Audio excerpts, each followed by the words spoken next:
TDP జాతీయ అధికార ప్రతినిధి పట్టాభిరామ్ కామెంట్స్. ఎన్డీఏ ప్రభుత్వం ఏర్పడిన తర్వాత నారా చంద్రబాబు నాయుడు ఆంధ్రప్రదేశ్ ముఖ్యమంత్రిగా ప్రమాణ స్వీకారం చేశారు. కొత్త ప్రభుత్వం ఏర్పడిన తర్వాత మొట్టమొదటిసారిగా విజయవాడలో కిడ్డీస్ మార్ట్ మా స్నేహితుడు ప్రారంభించడం చాలా ఆనందంగా ఉంది.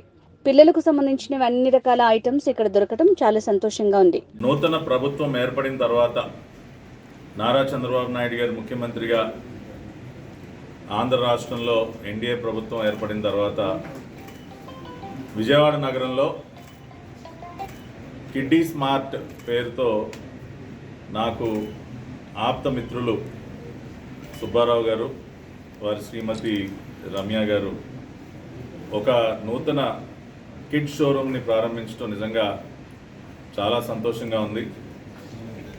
విజయవాడ నగరం, అదేవిధంగా నూతన రాజధాని అమరావతి భవిష్యత్ రోజుల్లో ఒక విశ్వనగరంగా మారుతున్నటువంటి సందర్భంలో ఇటువంటి అవుట్లెట్స్ అనేవి చాలా అవసరం.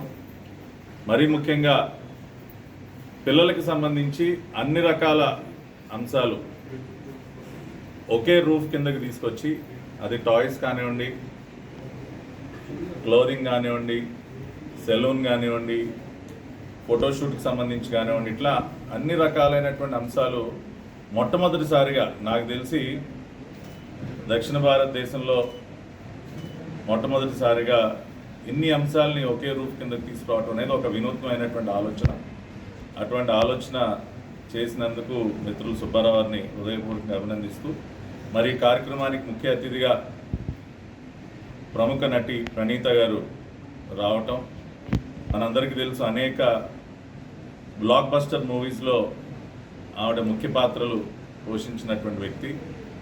మరి ఆవిడ చేతుల మీదుగా, అదేవిధంగా స్థానిక శాసనసభ్యులు గద్దె రామ్మోహన్ చేతుల మీదుగా ఈ షోరూమ్ ప్రారంభోత్సవం కావటం అనేది నిజంగా కూడా చాలా సంతోషదాయకం. వారికి కూడా ఈ రోజున విజయవాడ నగరానికి ఇచ్చేసినందుకు, ఈ షోరూమ్ ప్రారంభించినందుకు ప్రణీత గారికి హృదయపూర్వకంగా ధన్యవాదాలు తెలియజేసుకుంటూ, మరి రాబోయే రోజుల్లో సుబ్బారావు గారి టీం వారు చెప్తా ఉన్నారు, ఇది మొదటి షోరూమ్ మాత్రమే, ఇంకా విజయవాడ నగరంలో ఇంకొక 2 షోరూమ్స్ అతి త్వరలోనే ప్రారంభోత్సవం చేయడానికి సన్నాహాలు చేస్తున్నట్టు, ఆ తర్వాత సౌత్ ఇండియా, ఆ తర్వాత పాన్ ఇండియా లెవెల్లో కూడా ఎక్స్పాన్షన్కి వారికి ఆలోచనలు ఉన్నాయి.